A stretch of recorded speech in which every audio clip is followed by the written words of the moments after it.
Groupe islamique armé est libéré parce que toute la Kabylie s'était mobilisée. Bonsoir Lounès Matoub. Bonsoir Anne Sinclair. On va venir à votre livre, mais tout le monde a en tête d'abord, si vous me le permettez, l'épisode de l'Airbus d'Air France détourné en cette fin d'année 94. Est-ce que vous avez été surpris qu'ils osent s'attaquer à un tel symbole français? Non, je n'ai pas été surpris, c'était prévisible. Mais tout d'abord, avant d'être transporté politiquement, je voudrais que je dise, que j'explique aux téléspectateurs que je suis transporté dans une sphère que je n'ai pas choisie. Oui, vous êtes représentant de la culture berbère. C'est au nom de la défense de cette culture berbère que vous avez été plus que maltraité, puisque vous avez reçu des balles dans la peau en 88 du gouvernement de l'époque, que vous avez été donc par tous les gouvernements ou par toutes les forces politiques en Algérie très maltraité, c'est moins qu'on puisse dire. Donc je voudrais expliquer que être berbère dans notre pays, être dans le camp du mouvement culturel berbère ne veut pas dire être contre l'arabe. Ça, c'est très important. Ça veut dire pour éclairer les téléspectateurs. Malheureusement, je m'excuse, malheureusement, toutes les facettes du pouvoir qui se sont succédées et qui se sont réclamées de proclamer ou revendiquer de l'arabo-islamisme ont montré un ostracisme sévère à l'égard de cette culture ancestrale. Et c'est pour ça que vous avez été victime plusieurs fois. Je reviens à cet épisode de l'avion. Ouais. Comment est-ce que vous avez vécu cela? Parce que vous savez, vous, ce que c'est qu'être otage. C'est terrible, c'est angoissant, c'est innommable. Je ne trouve pas les mots pour qualifier cet acte odieux, cet acte fasciste. Cette semaine, deux journalistes algériens ont été assassinés. On a vécu aussi l'assassinat des pères blancs, ces prêtres catholiques, auxquels vous rendez hommage d'ailleurs dans votre livre en disant que c'est le seul bon souvenir que vous avez de l'école. Exact.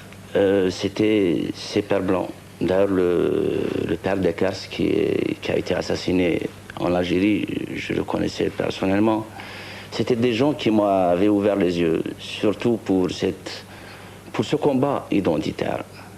À aucun moment, ces pères blancs ne m'ont enseigné autre chose qu'à être moi-même. Donc j'ai été révolté, j'étais dans tous mes états quand j'ai appris cet acte barbare à l'encontre de ces pères blancs. Donc ces forces du mal sont à craindre même dans l'avenir, parce qu'il n'est pas exclu que les intégristes ne frapperont pas en France, ailleurs, parce que je les ai entendus fomenter, parler dans les casemates. Vous prenez les menaces au sérieux du GIA? La preuve est là. Je crois que les otages, le détournement de l'Airbus d'Air France est là pour confirmer ce que je dis. Alors vous racontez dans ce livre, Rebelle, votre enlèvement et particulièrement le trajet en voiture après qu'il vous ait enlevé, où on vous a dit « Toi, tu es l'ennemi de Dieu ». Ça donne une coloration très particulière de ce que c'est que ce combat. C'est au nom d'un certain fanatisme religieux. Oui, c'est ce qui fait peur, c'est ce qui est à craindre dans le futur aussi. J'avais peur, en Sinclair, j'avais peur. Quand ils m'avaient enlevé, et quand je me suis remémoré tous mes compagnons, les gens que j'ai connus, qu'on avait enterrés, ils n'avaient peut-être, pas sans prétention aucune, fait peut-être le 1/10 ou le 1/100 de ce que j'ai fait à l'encontre de ces gens. Donc j'étais mort dès la minute même où on m'avait enlevé, je me suis considéré mort, j'étais mort. À votre avis, pourquoi ils vous ont libéré? J'ai joué le jeu avec eux, j'ai prié, j'ai appris 2 sourates, j'ai essayé de copier leurs gestes, mais ce n'était pas ça qui m'a sauvé, parce que j'étais coupé du reste du monde. Je savais pas qu'est-ce qui se passait à l'extérieur. Vous saviez pas la mobilisation qu'il y avait pour vous exact. Dans toute la Kabylie notamment. Exact. Mais quand je suis sorti, quand j'étais libéré, et que j'ai vu cette formidable solidarité, c'est là que j'ai compris que ces gens-là ne sont pas aussi invulnérables qu'ils le prétendent. Qu'est-ce qui peut les toucher? Quelque part, ils sont vulnérables. Ils avaient peur. Parce que leur but, c'était de s'accaparer la Kabylie. Parce que la Kabylie, de tout temps, a été le fief de la résistance. Aujourd'hui, beaucoup de gens disent qu'est-ce que c'est que cette résistance? Alors que la résistance, c'est une légitime défense. On ne lance pas des assauts, on subit des assauts. Alors, leur but, c'était de faire tomber cette palissade qui est la Kabylie. Et en travers moi, en travers peut-être ma popularité, ils ont voulu peut-être m'envoyer, peut-être les aider dans leur triste dessein. C'est vrai que j'ai joué le jeu, je leur ai dit que je vais vous aider, je ferai ça, parce que c'était ma tête qui était en jeu. Aujourd'hui, vous êtes retourné en Algérie depuis votre libération, ou vous êtes tellement condamné à mort là-bas que c'est invivable, enfin, pour vous? Elle me manque beaucoup la Kabylie, surtout l'Algérie dans sa profondeur. Je ne suis pas reparti parce que là je travaille. Il y a le livre dont vous venez de parler, il y a aussi mes spectacles. Vous allez faire 2 concerts au Zénith le 28 janvier. Le 28 janvier, donc en quelque sorte j'ai du pain sur la planche. Mais j'y retournerai.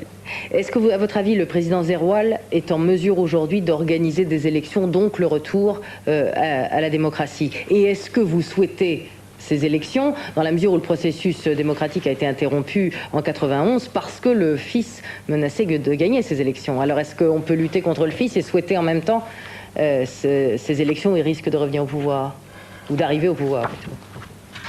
En Sinclair,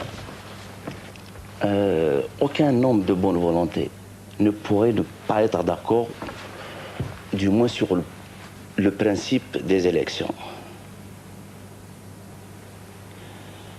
Mais aujourd'hui, on assiste à un terrorisme au quotidien.